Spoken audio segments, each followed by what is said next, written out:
Okay, in this video we're going to be looking at interpreting significance. So in other words, how we determine whether any difference that we're observing is a real difference or any association that we're observing is a real association. So there are certain things that we need to know in order to determine whether our findings are significant. We first need to determine whether the hypothesis is one-tailed or two-tailed. So remember, a directional hypothesis is one where the direction of the IV is known, so we know whether the performance will increase or decrease, we know whether participants will get faster or slower. Or a non-directional, which is where there will be a difference or there will be an association, but we just don't know the nature of it. If it's a correlation, we don't know whether it's going to be positive or negative,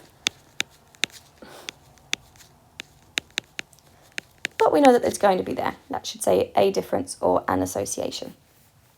The next thing we need to know is the level of significance. This is the p-value that's been set prior to the research being conducted. P will usually be set at 0.05. That's a sort of our standard acceptable p-value, our acceptable level of significance in psychology, but just look out because sometimes it may be stricter or more lenient depending on the nature of the research.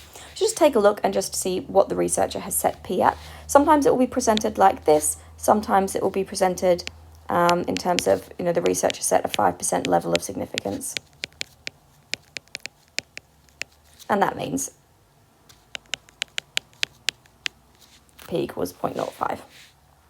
We then need to know either our sample size, so the number of participants that took part, or for some statistical tests, it will be the degrees of freedom, but more on that in just a moment. The final thing we need to know to determine significance is whether our observed value needs to be less than or greater than our critical value. So our critical value, we'll have a look at what this is in a minute. This comes from a critical values table. And there are statistical textbooks that have pages and pages and pages of these tables. In an exam, you're just going to be given the section that's relevant, sometimes with a few decoys in there, but it will just be focused on the relevant area of that critical values table. The observed value sometimes is also called the calculated value, and also goes by other names depending on the name of the test. So for example, for the sign test, our observed value is known as S. For a chi-squared test, our observed value is known as chi-squared. You won't really be expected to know those, but I just want you to be aware that if you see these sorts of things in an exam, all it's referring to is the observed value for that particular test. So let's take a look with an example. Okay. So here is research. We're looking at a relationship between sleep and happiness. We have 15 participants, n equals 15.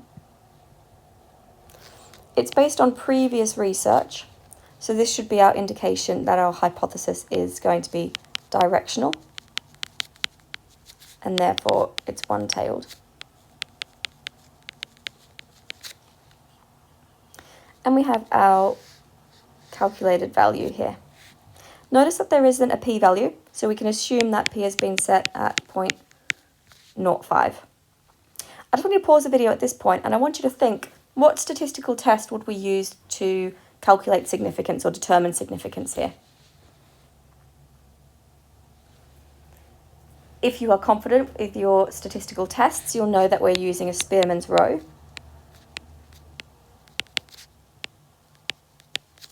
It's ordinal data, so for any relationship, we need to calculate both of our covariables.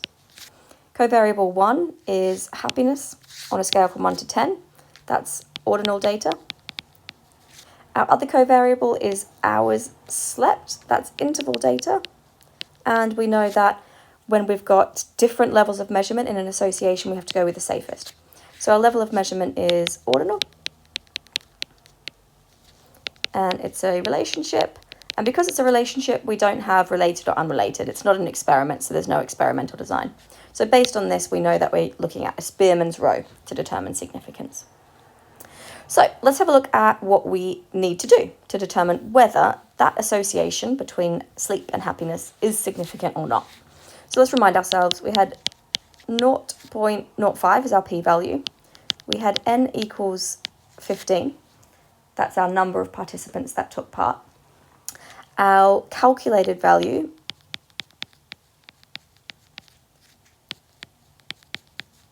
the researcher determined was 0.498.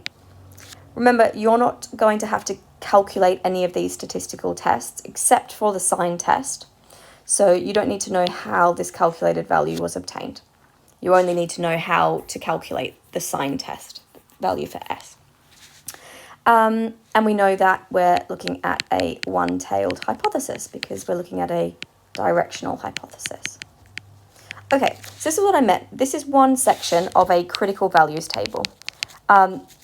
In reality, this will go on for pages and pages and pages and pages, but they've just given you the relevant section. But there are decoys, and for you, it's really important to determine what's accurate and what's not.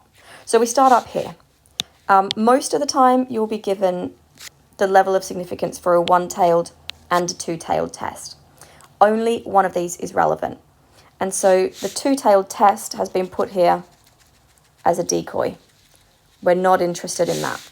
We've determined that this is a one-tailed hypothesis, so we are only interested in looking at a one-tailed test. Okay, so that's our first decoy avoided. We know that P has been set at 0.05. Now we've got another decoy here. We've got our p-value here of 0.025. That is not relevant. We're only looking at 0.05 for a one-tailed test.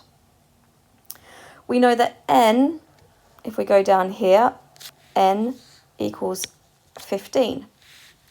So this value here, this is our critical value. It's determined from the critical values table. Our critical value is 0.443. Now all we need to do is look at the bottom of the table and determine, does our critical value need to be greater than or less than our calculated value? And it says down here, for data to be statistically significant, the calculated value, 0.498, must be equal to or higher than the critical value, 0.443. 0.498 is equal to or higher than 0.443, so we can say that our finding is significant.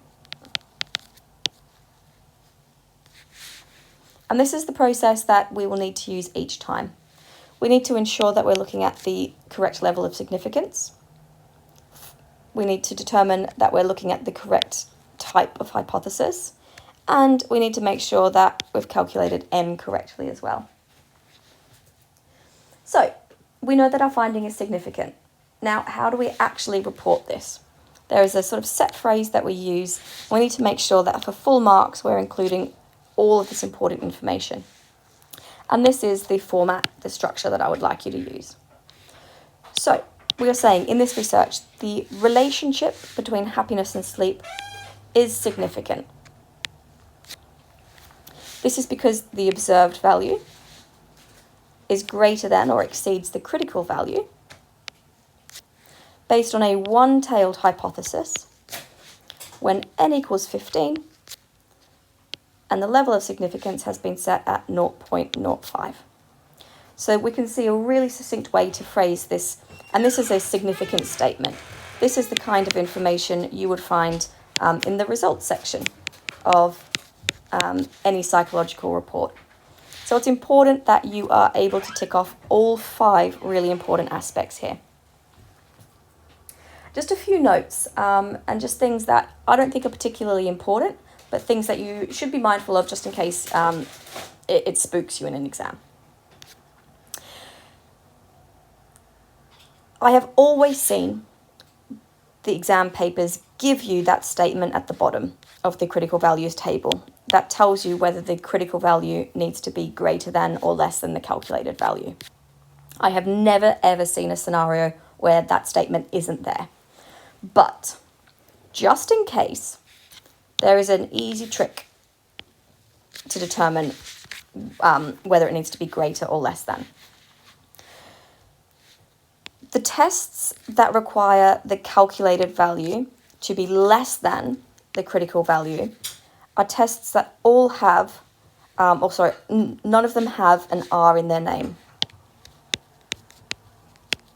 So the tests that don't have R's is a sign test, a Wilcoxon, and a Mann-Whitney test.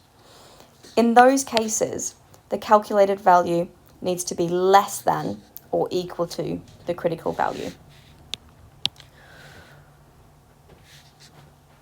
For tests where the calculated value needs to be greater than or equal to the critical value, all of these tests have the letter R in their name. I really don't think you need to spend too long committing this to memory, but just in case, that's the rule you should follow. And the final thing to just be mindful of is this degrees of freedom. Most statistical tests require you to know N to read the critical values table. So if we just go back and have a look here, we can see that we had N here down the left-hand side. So for most statistical tests, we need to know the number of participants who took part in the research. We need to know that value of N.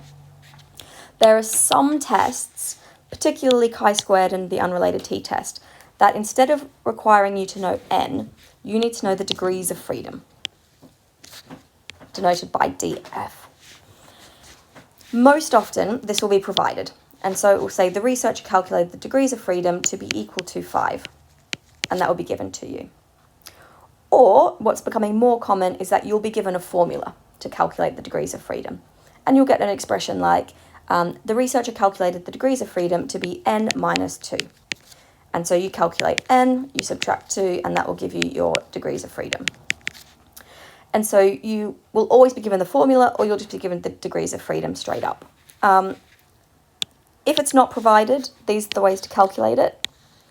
And it differs depending on whether it's a chi-squared test or an unrelated t-test. We'll do a little bit of practice with this, but I've never seen it. I think it couldn't be asked. I think it's too harsh. You'll be given the degrees of freedom, or you'll be given the formula, but we'll do some practice just in case. So what does it look like on a critical values table if you need the degrees of freedom rather than the number of participants? It looks exactly the same, except you will see degrees of freedom here down the left-hand side rather than N. So you'll be given the same hypotheses, you'll be given the same levels of significance, you'll be given the same statement about whether the calculated value needs to be greater than or less than the critical value. All that differs is down the left-hand side, you'll be given the degrees of freedom rather than the value of N. And it's really as simple as that. So that's how we determine significance. It's important that you are able to tick off each of these. This all needs to go into your significance statement, in your result statement, and it needs to be following this particular sort of phrasing. But we'll do lots and lots of practice in class to make sure that you're really comfortable reading critical values table and writing out these statements.